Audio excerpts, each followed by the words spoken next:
Hello, कैसे हैं आप लोग। मैं श्वेता। आज से हम इतिहास की जानकारी से निर्मित वीडियो डालेंगे। तो इसमें पहला हमारा है सिंधु घाटी सभ्यता। सिंधु घाटी सभ्यता का परिचय। हड़प्पा की सभ्यता खोज का मुख्य श्रेय पुरातात्विक स्रोतों को जाता है। हड़प्पा संस्कृति का उदय ताम्र पाषाणिक पृष्ठभूमि में भारतीय उपमहादेश के पश्चिमोत्तर भाग में हुआ। इसका नाम हड़प्पा संस्कृति पड़ा क्योंकि इसका पता सबसे पहले 1921 में पाकिस्तान के पंजाब प्रांत में अब स्थित हड़प्पा नामक आधुनिक स्थल में चला। सर जॉन मार्शल और सर मार्टिमर हीलर जैसे ख्याति प्राप्त पुरातत्वविदों ने हड़प्पा की बस्तियों की खुदाई की है।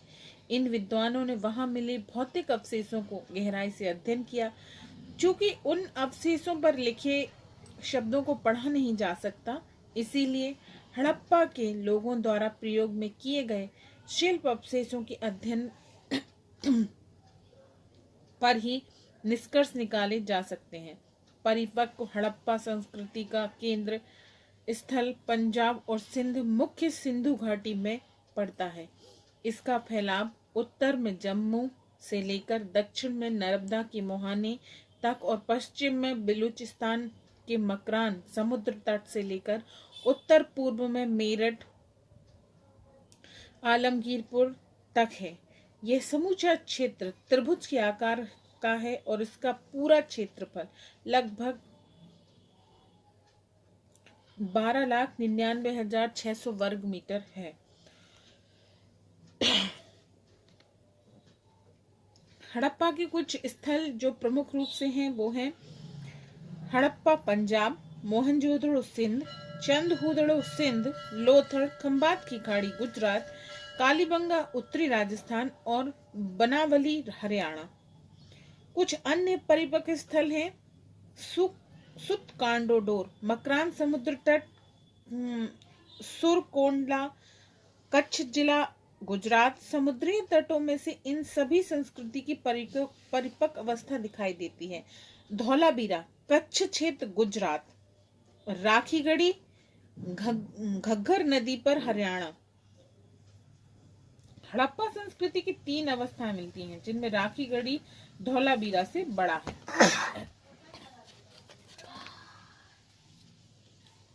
सिंधु घाटी का उद्गम स्थल। हड़प्पा संस्कृति के उद्गम के संबंध में विभिन्न प्रकार के मत व्यक्त किए गए हैं। मेसोपोटामिया का प्रभाव। इतिहासकारों का वर्ग हड़प्पा संस्कृति की उत्पत्ति मेसोपोटामिया के प्रभाव से उत्पन्न मानता है, जो निम्नलिखित है। Mortimer Wheeler, Leonard Woolley, Gordon Childe, DD Kosambi, sir John Marshall, DS Gordon, Kramer. यदि हम मेसोपोटामिया तथा सिंधु सभ्यता की तुलना करें तो देखते हैं कि सैंधव नगर जाल की तरह बने हुए हैं, जहां मकानों में पकी हुई ईंटों का प्रयोग किया गया है। जल निकास के लिए उत्तम व्यवस्था की गई है तथा चित्राक्षर लिपि थी। अगर मेसोपोटामिया को देखें तो नगर बेतरतीब थे, ज्यादातर कच्ची ईंटों का प्रयोग किया गया था। उनकी लिपि कीलाक्षर थी। मेसोपोटामिया में मंदिर प्राप्त हुए, जबकि सिंधु घाटी सभ्यता में ऐसा नहीं था। अतः यह कहा जा सकता है कि सैंधव सभ्यता के उद्भव में मेसोपोटामिया के लोगों का कोई योगदान नहीं है। द्रविड़ों के द्वारा।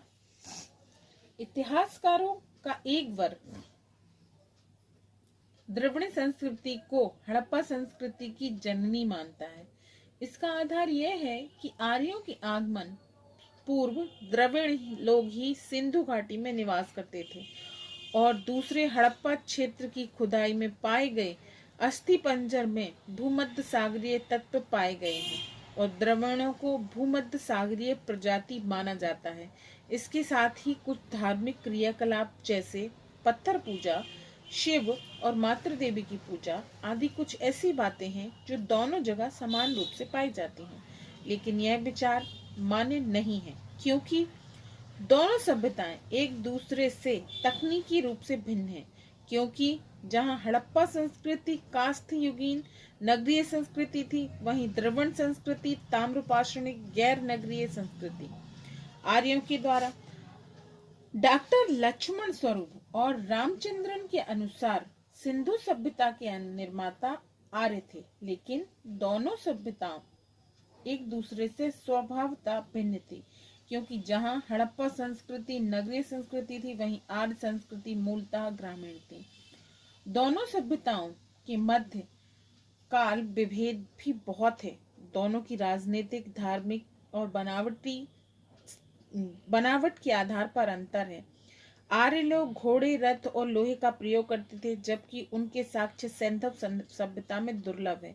सिंधु घाटी सभ्यता से लिपि के प्रमाण मिलते हैं, जबकि प्रारंभिक आर्य संस्कृति में लिपि का अभाव है। साहित्य श्रुतिजन्य है। स्थानीय उत्पत्ति सिद्धांत, इस मत में को मानने वाले प्रमुख हैं Fairservis, Allchin, Amalananda Ghosh, DP Agrawal. Fairservis के अनुसार प्राक हड़प्पा ग्रामीण संस्कृतियों जैसे बलूचिस्तान की नाल, रानागुंडई तथा सिंधु के कोटिदिजी, आमिरी इत्यादि से सभ्यता का उदय हुआ। अमलानंद के अनुसार राजस्थान के बीकानेर के सौंधी संस्कृति से इस सभ्यता का उदय हुआ। इसी संबंध में डीपी अग्रवाल ने लिखा है कि सौंधी संस्कृति कोई अलग संस्कृति नहीं है, बल्कि सिंधु सभ्यता का ही प्रारंभिक रूप है। रोमिला थापर ने हड़प्पा सभ्यता के विकास को ब्राह्मी पर्वतीय क्षेत्र की ग्रामीण संस्कृतियों जो नाल संस्कृति के अंतर्गत आती हैं तथा सिंधु डेल्टा के पश्चिम में मकराना तट की कुल्ली संस्कृति की उत्तरदायी मानते हैं। नामकरण, सिंधु सभ्यता का नाम सिंधु ही सभ्यता क्यों रखा गया, इसका कारण जानेंगे। इस सभ्यता के लिए साधारणतः 3 नामों का प्रयोग हुआ: सिंधु सभ्यता, सिंधु घाटी सभ्यता, हड़प्पा सभ्यता। सिंधु सभ्यता या सिंधु घाटी सभ्यता उचित नहीं है, क्योंकि इस सभ्यता का बहुत सारा क्षेत्र सिंधु घाटी के बाहर है। आधुनिक अनुसंधान से यह प्रमाणित हो गया है कि यह सभ्यता स्वयं सिंधु घाटी की सीमाओं से पार दूर दूर तक फैली थी। जब इस सभ्यता के सही भौगोलिक विस्तार का संकेत देने के लिए उक्त शब्दावली अपर्याप्त हुई, अतः इसके लिए हड़प्पा सभ्यता जैसी भौगोलिक शब्द का प्रयोग का निर्माण किया गया। पौरातात्विक साहित्य के साधारणतः किसी अज्ञात साहित्य संस्कृति का नामकरण उस स्थल के नाम से कर दिया गया जहां पहले उसे पहचाना जाता था। हड़प्पा सभ्यता शब्द का प्रयोग करते समय इसका अध्ययन करने वाले पुरातत्ववेत्ता केवल प्रचलित प्रथा का अनुसरण कर रहे थे। आगे हम पढ़ेंगे अगले वीडियो में सिंधु सभ्यता का विस्तार, सिंधु सभ्यता के लक्षण, राजनीतिक संगठन और अन्य विशेषताएं।